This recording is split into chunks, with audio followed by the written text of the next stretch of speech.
আল্লাহর গুনাহগার গোলাম, আমি নবীর গোলাম, সার্সিনার গোলাম। এই গোলাম হয়ে আমি আমার জীবনের শেষ মুহূর্ত পর্যন্ত যাতে আমার জীবন তো এমনি অগোছলা ছিল। আমি সারা রাত তাস খেলতাম, তাস খেলতাম লেম্বু ফ্লাশ, তারপরে হাজারি। যে মোবাইলের দিকে আমি না দেখলে পুরো রাত হিন্দি মুভি, বিভিন্ন মুভিগুলো দেখতাম। মানে আপনি আগে মুভি দেখতেন অনেক বেশি? সব মুভি আমি এই যে আগের যতগুলা মুভি আছে হিন্দি আমি সার্চ দিতাম নতুন কোনটা আসছে। আসসালামু আলাইকুম দর্শক, আমার স্ক্রিনে যাকে দেখতেছেন উনি কোনো মাওলানা না, উনি সার্সিনা দরবার শরীফের একজন মুরিদ। মাত্র দেড় বছর ওনার এই পরিবর্তন। 1.5 বছর আগের ছবিটা দেখেন ওনার। উনি একটু আগে আমাকে বললেন যে উনি যখন সার্সিনায় যাইতেছিলেন, যাওয়ার সময় লঞ্চের মধ্যে সিগারেট খাইতে খাইতে তারপরে সার্সিনায় গেছে উনি। যখন যাচ্ছেন কিন্তু আসার সময় তার কি পরিবর্তন এবং তার কিভাবে সে সার্সিনা গেছে এবং কিভাবে তার এই পরিবর্তন, আজকে আমরা সেটা শুনবো। এবং তিনি অনেক অন্যায় অপরাধ করছে, আগে টাচ জুয়া অনেক কিছু খেলতো, সেই ব্যাপারে তার সাথে আমরা এখন একটু কথা বলবো। আসসালামু আলাইকুম। আসসালাম ভাই, আপনি সার্সিনা শরীফ চিনলেন কিভাবে? আমি একদিন মোবাইলে ইউটিউবে ভিডিও দেখতে দেখতে সার্সিনার একজন হুজুর শাহ মহিবুল্লাহ আগে যিনি হুজুর ছিল ওনার একটা ভিডিও আমার সামনে আসে। তখন আমি কিছু শুনছি, শোনার পরে আমি ইনফ্লুয়েন্স হয়েছি। আবার আমাদের বাড়ির পাশেই মনাখিল দরবার, তো ওই মনাখিল শরীফের যিনি হুজুর ছিলেন মোহাম্মদ বিন মুস্তাফিদ্দিন, আমি ওনাকে খুব পছন্দ করতাম আর ওনার অনেকগুলো কারামত প্রকাশিত হয়েছে। তখন আমি শুনলাম যে উনি সার্সিনার মুরিদ। আমি চিন্তা করলাম উনি যদি সার্সিনার মুরিদ হয়ে আল্লাহর ওলি হতে পারে তাহলে আমি কেন সময় নষ্ট করতেছি। আমার জীবন তো এমনি অগোছলা ছিল। আমি সারা রাত তাস খেলতাম লেম্বু ফ্লাশ, তারপরে হাজারি বেশি খেলতাম। আমার ফ্রেন্ডরা ওই লেভেলে ছিল আর আমি গুরুতর রাজনীতির সাথে জড়িত ছিলাম। আমার লাইনটা একটু ভিন্ন ছিল, যেহেতু তো আমার এইভাবে দিন যাচ্ছিল এলোমেলো অগোছালো। আমি নিজে নিজে অনেক চেষ্টা করছি যে সিগারেট ছাড়িয়ে দেওয়া উচিত। আমার ওয়াইফও নিষেধ করতো আমার সিগারেট, না আমি কোনোভাবে ছাড়তে পারতেছিলাম না। আমি সিদ্ধান্ত নিয়েছি সার্সিনা যাবোই। এখন সার্সিনা যাইতেছি, যাওয়ার পথে কীভাবে যাবো ওইটাও জানি না, আমি কত চিনি না, কিন্তু যাবোই।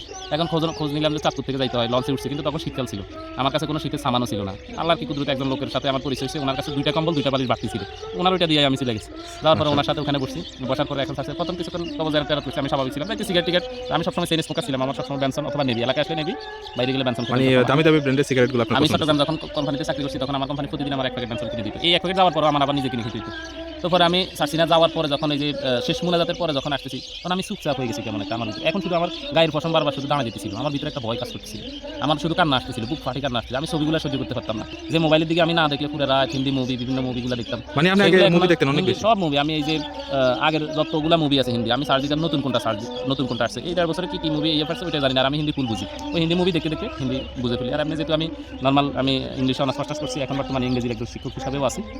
ওখান থেকে আসার পথে এখন বিলবোর্ডে যে অ্যাডভার্টাইজে নায়িকাদের ছবি ওইগুলোও আমি দেখতে পাচ্ছি। আমি আসার পরে কি আমার শুধু তাই করতে ইচ্ছে হচ্ছে। আমি রাত্রে টানা দিতাম, সবাই ঘুমায়, আমার এখন কান্না করতে ভালো লাগে। আমার তো এর ভিতর থেকে কিছু আশ্চর্য অলৌকিক ঘটনা আমার ভিতর থেকে। আমার আব্বুরে বাড়ি থেকে বের হইতাম, কুকুর অনেকগুলো পাগলা কুকুর ওই সময় সবাই ধরে, কিন্তু আমি মাগরিবের নামাজ ফজর নামাজ পড়তে যাইতাম, কুকুর আমার দিকে টাকা দিত কিন্তু কিছু বলতাম। আমি মসজিদে যাইতাম আবার আসতাম।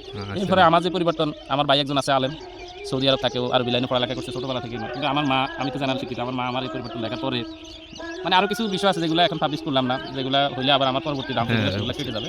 তা আমার মা আমাকে বলতো, বাবা আমি যদি মারা যাই তাহলে তুমি আমার জানাজা পড়াই।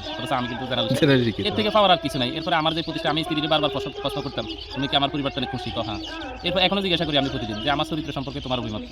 তো কয় যে আপনি মানে যেটা উত্তর দেয় ওইটাই আসলে। আমি বলছি এটা মরার পরেও বলবা, আল্লাহর দরবারে যখন আমি দাঁড়াবো, আমার তো কিছুই নেই, পাপী গুনাহগার।